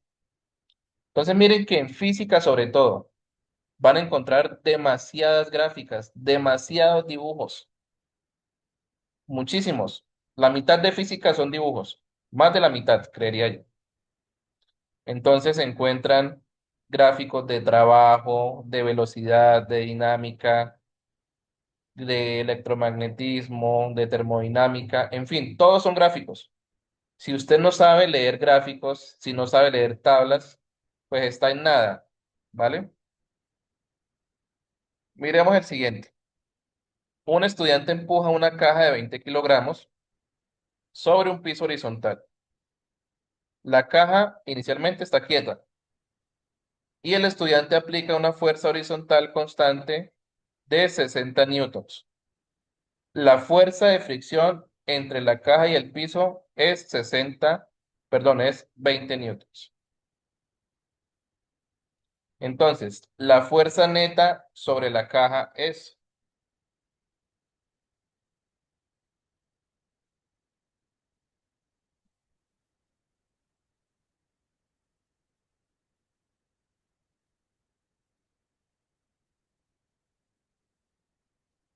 ¿cuánto será?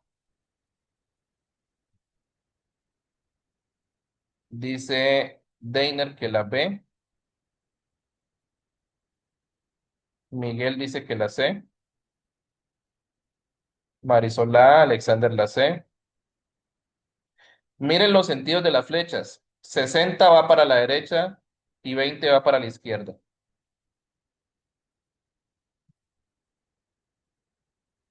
Tienen la misma dirección pero diferente sentido.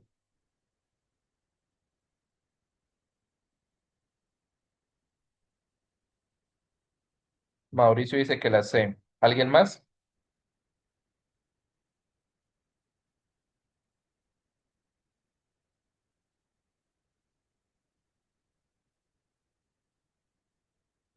Ajá, sería la C, muy bien.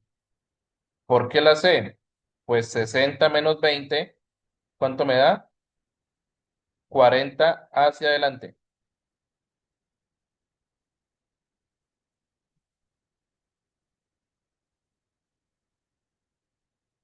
¿Cuál sería la aceleración? Acuérdense que fuerza es igual a masa por aceleración.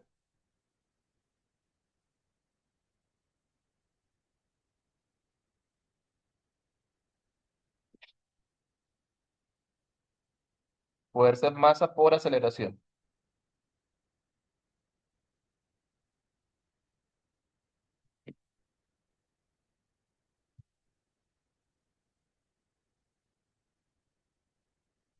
¿Cuánto era la fuerza? 40, ¿cierto? ¿Cuánto da entonces?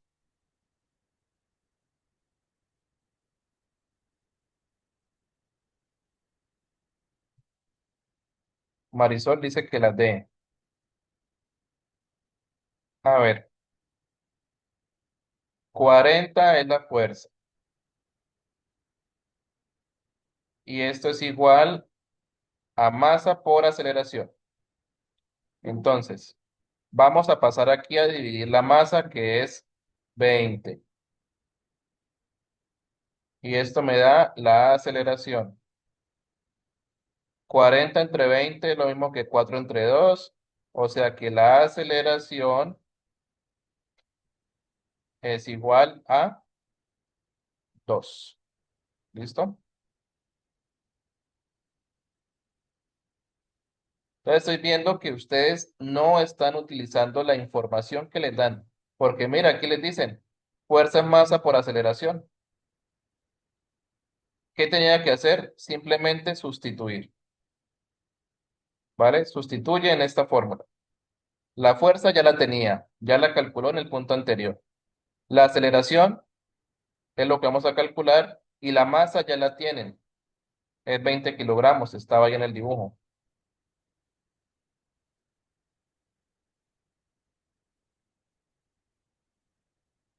Bueno, esta no creo que la alcancemos a hacer por cuestión de tiempo, porque nos falta aquí una pequeña práctica de biología. Y eso que no alcanzamos a hacer la prueba final, ¿no? O más bien hagamos la prueba final ya que hicimos varias de biología. Hagamos la prueba final. Entonces no sé si Joana me puede compartir por favor las preguntas para que ellos voten.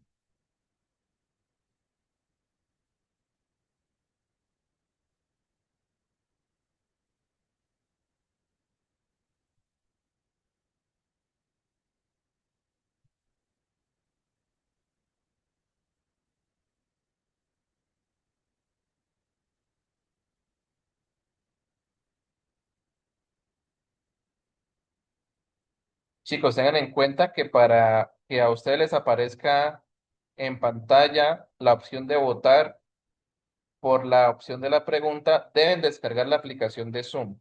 Si ustedes lo hacen desde el navegador, pues no les va a aparecer ese cuestionario.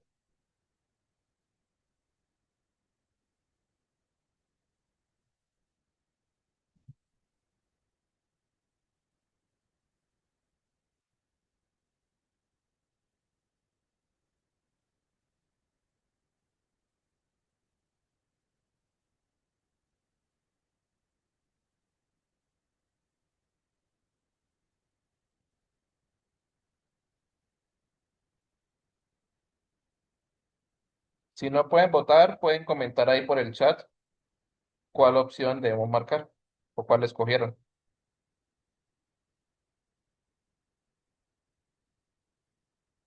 En este caso, voy a dejarlos a ustedes solos y voy a seleccionar lo que diga la mayoría.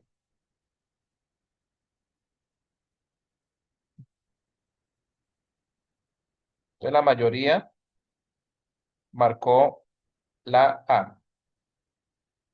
Y muy bien, excelente. Vamos con la segunda.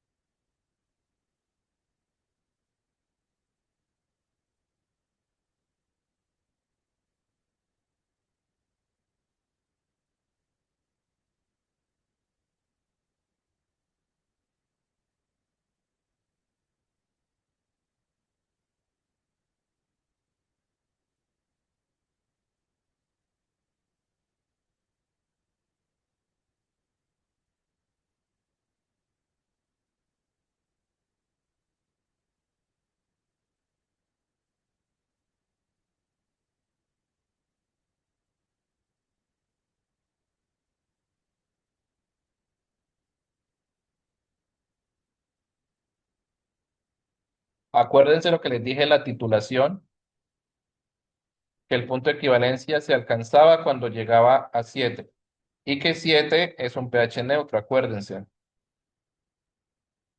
Aquí la mayoría votó que era la B. Perfecto, muy bien.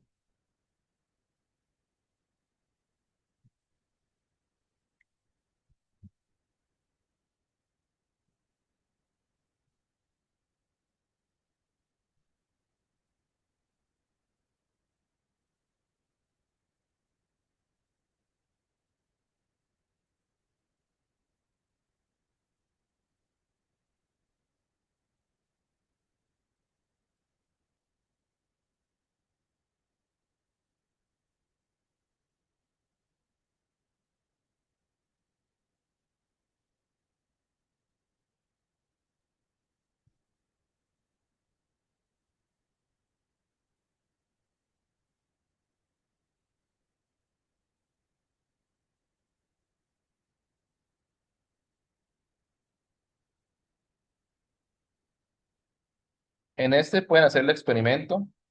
Cuando su mamita esté preparando la cena, van y cogen una cáscara de papa y le echan agua oxigenada a ver qué pasa.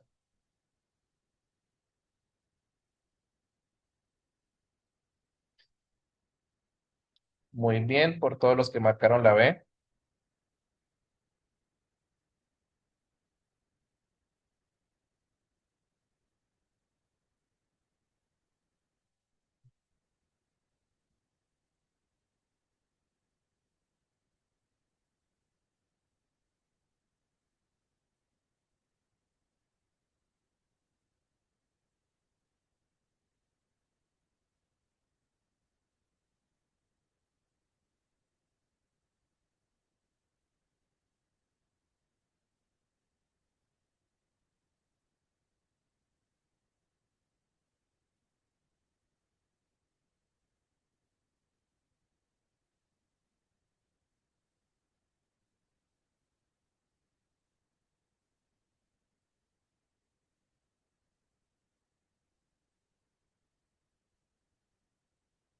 Es una tendencia o es algo general decir que al aumentar la temperatura aumenta la solubilidad. No siempre sucede, pero sí es algo general, ¿no? Es como una tendencia. A mayor temperatura, mayor solubilidad. Pero ojo que no pasa en todos los casos. ¿Listo? Bien por los que pusieron la C. Vamos con la 5.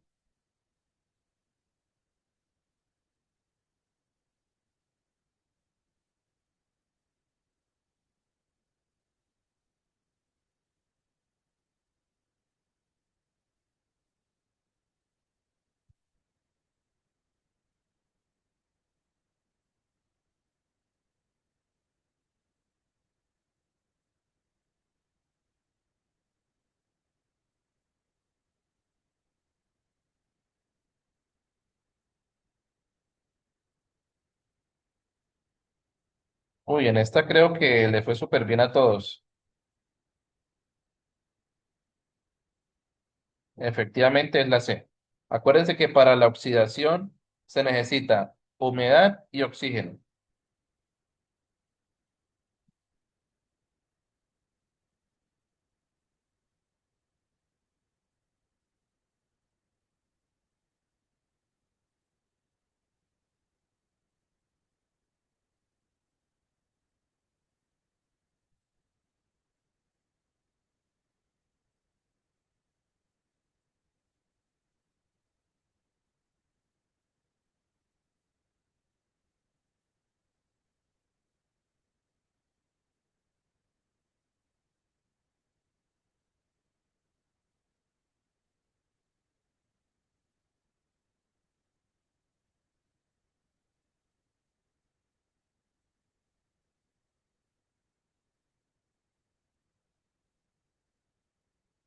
¿Listo? Por acá todos dicen que la D, o bueno, la mayoría. Efectivamente es la D, muy bien.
La mayoría está votando por la A. Vamos a ver. Ojo, yo solamente estoy haciéndole caso a las mayorías, porque esta ya es como la evaluación de ustedes. Ya cada quien sabe cuántos aciertos ha tenido. Muy bien. En todas ha ganado la mayoría, no les ha quedado mal.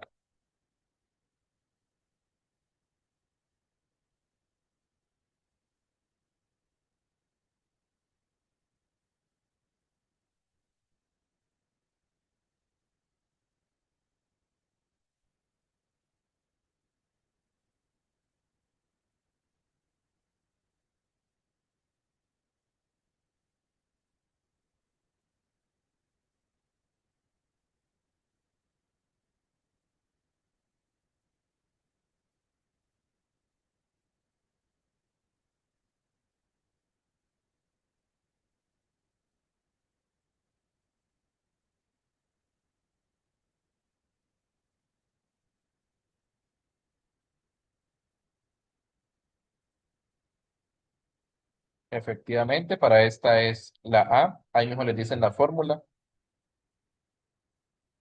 ahí sí no había cómo equivocarse.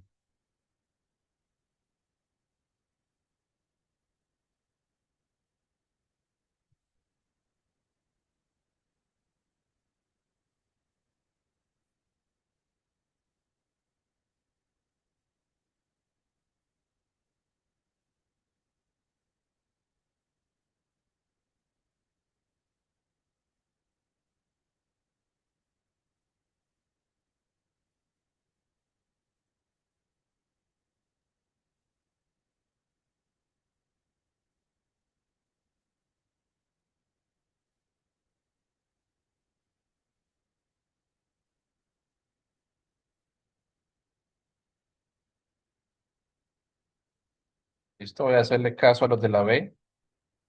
Perfecto, muy bien.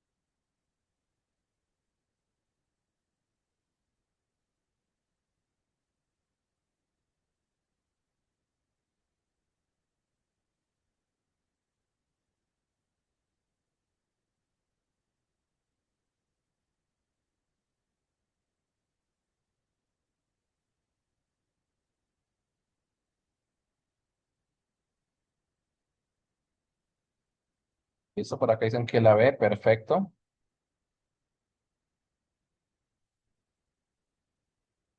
Vamos con la 11.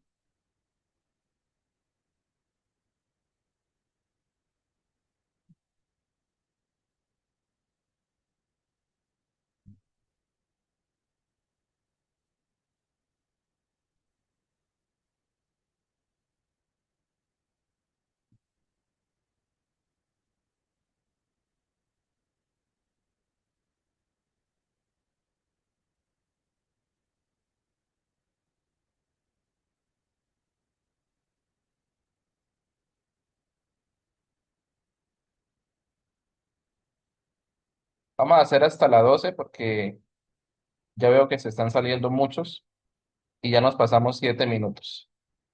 Igual como siempre, yo me quedo unos minutos más contestando sus preguntas. Veo que hoy les fue bastante bien. Veo que captaron la idea de cómo leer la información, cómo interpretar. Pero chicos, esto se logra con mucha práctica. Por favor, no se confíen y de aquí en adelante practiquen lo que más puedan. Hagamos esta última.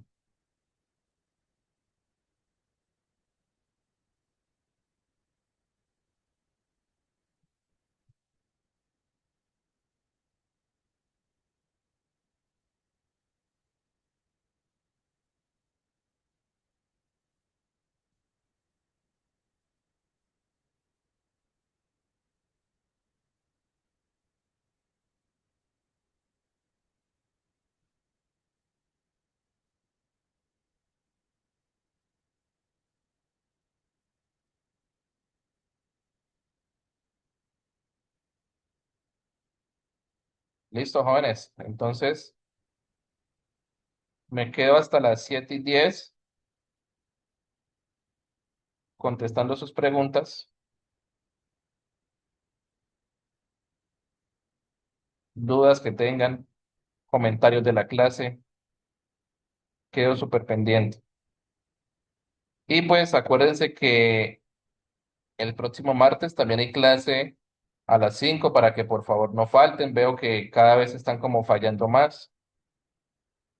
Aprovechen a los profes, aprovechen el tiempo, pregunten. Hasta luego, Sharik. Bueno, Fabián, que esté muy bien.